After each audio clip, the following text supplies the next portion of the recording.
little humans, welcome to your video tutorial, and today we are going to have a look at the calendar. Ooh. Okay, the calendar used nowadays with 12 weeks and 12 weeks. Who uses that calendar? Anyway, the calendar we use nowadays with 12 months, 52 weeks or 365 days, whichever way you want to see it, that calendar is known as the Gregorian calendar. Okay, the Gregorian calendar is also called the Western calendar or the Christian calendar, and it's internationally the most widely used calendar. Okay, it's what everyone pretty much uses. There's a few discrepancies here and there with certain countries, but most people use the Gregorian calendar. Okay, why is it called the Gregorian calendar? Well, it's named after this little guy. His name is Pope Gregory the 13th, who introduced the That's actually... No? Yep, that is the 13th. Whoops, I don't know my Roman numerals. Anyway, he introduced the Gregorian calendar in 1582. So a very, very, very, very long time ago, he introduced the Gregorian calendar. Good on you, Gregory.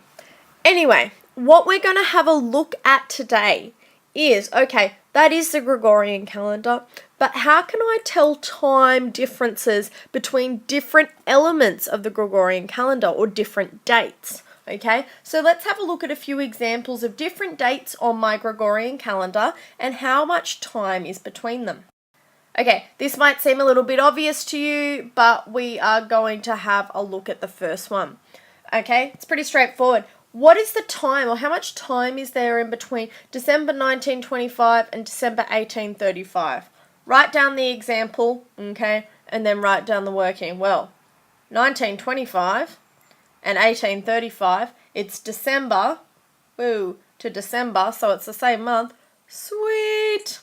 I will go 1925, subtract 1835, if I could write it properly, never mind. It would be 5 subtract 5 is 0, 2 subtract 3 can't do. I'm going to borrow from the 9, that's going to be 12 subtract 3 is 9, 8 subtract 8, 1 subtract 1. Cool. So my answer becomes the amount of time that there is between December 1925 and December 1835 is 90 years. I always make sure that my bigger number is on top, boom, and my smaller number is on the bottom. It's not rocket science. What happens this time? I'm going between the 12th of April 1978 and the 15th of April 1983. So, now I've got different dates. The first thing I need to do is, okay, let's deal with the years. 1983, 1978, 7, 13, 13 subtract 8 is 5, 7, 0, 0, 0. Okay, so there's 5 years. Okay, sorry, what I just did there whizzing in my head is 7 subtract 7 is 0, 9 subtract 9 is 0, 1 subtract 1 is 0, so it's 5 years. Now, then I go, okay, 12th of April to the 15th of April, 12th of April, 13th, 14th, 15th. 5 years, 3 days. 5 years, 3 days. Now, it says without calculating leap years. Roadblock! I would like you to please pause this video tutorial and go and find out for me what a leap year is, okay? I need you to find out what a leap year is and, more importantly, why do we use them? What is a leap year and why do we use them?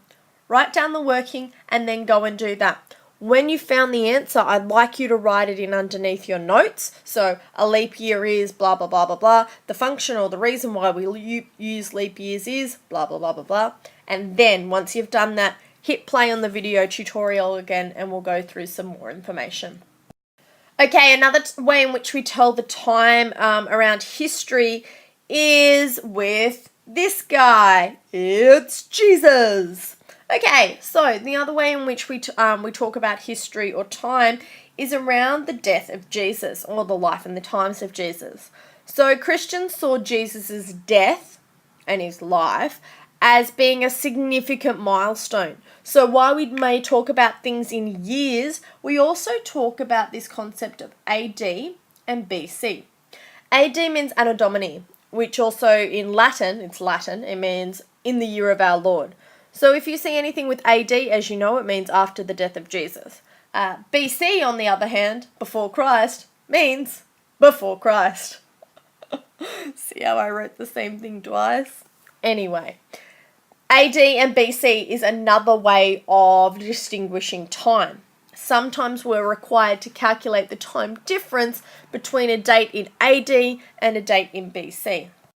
Okay, how much time is there between AD 232 and AD 530? Whoa, super easy. 530, subtract 232, boom. 0 minus 2, can't do, carry my 2. 10 minus 2 is 8. Whoa, 2 minus 3, can't do. Borrow from there. 12 minus 3 is... I was about to write 8. What? Mr. Corsi is tired. 12 minus 3 is 9. 4 minus 2 is 2. 298 years is the difference. Guys, I just did that addition and subtraction super quickly. But I assumed that I wouldn't have to sit here and go through how to subtract two numbers. Okay? If that's too quick, pause the video tutorial and watch it again. But this time I've got a different question. This time I have 232 BC and AD 530. Okay?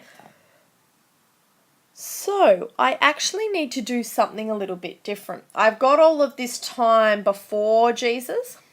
Jesus is my stick figure. Sorry, Jesus, that's a bit sacrilegious. And then I've got all of this time after Jesus. Okay? Before Jesus, I have 232 years. And after Jesus, I have 530 years. So to get from here all the way to the end of so to get from 232, which I'm going to say is here, and 530, which I'm going to say is here, I actually need to go up 232 plus 530 to get me all the way to the end. So when I'm converting between BC and AD, or AD and BC, I actually take my two numbers and I add them together. 232 plus 530, which will give me 762. Oh, I did that in my head. You're welcome.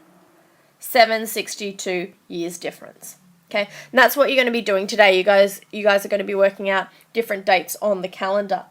But before you do, you know how you groaned and grimed last lesson when I asked you some tricky questions. And I'm assuming you would have done it before when I asked you about the leap questions.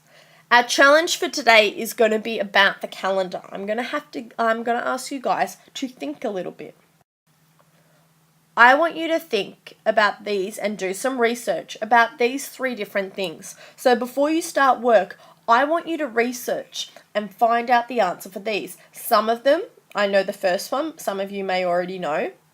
The second part of the first question, you might not, okay, because the second part will require you to think. So there's actually 1, 2, 3, 4 answers you need to give. Number 1 here for your task, it says, what is the alternate non-religious names for AD and BC? Some of you might already know that, okay? Those of you who don't might need to research that. This is the interesting question here that's going to require you to think, that you probably will not find an answer on Google because it's requiring you to use your little brains. Once you find the alternative non-religious names for AD and BC, I want you to have a think and come up with an idea about why we will need an alternative today. Okay, what's wrong with AD and BC? Why would we need an alternative today? Okay, only has to be a sentence, 2 sentences. It doesn't have to be a lot. I just want you to get you guys thinking. Okay, this is a research one. Simply need a name. What calendar was used before the Gregorian calendar? Okay, directly before it, what did they use? Okay, if you can come up with more than one answer, write down what you find. This last question may be a little bit tricky, okay? And it's going to require you to listen to some of the words that I say because it's actually not worded very well. This question here, it says, why would a Christian calendar have been used? It actually should say, why would a Christian calendar have been implemented? Okay, so what this is asking is again going to require you to use our brains. It's a similar question. It's a similar why question to my why Greenwich question from last lesson. What I'm trying to ask is, why would a Christian calendar have been used? We've said we used the Gregorian calendar. It started in the 1500s. It was implemented by a pope and named after him. Why? Why a Christian calendar? Why would a Christian calendar have been used? Do some research. Remember the time period, the 1500s. If you don't get an answer to this question, that's okay. We're going to go through it next lesson. But I want you to start thinking, okay? Once you've done these, guys, once you've done this little research task, I want you to get on with the rest of the maths. Okay, and I will see you next lesson. Bye-bye.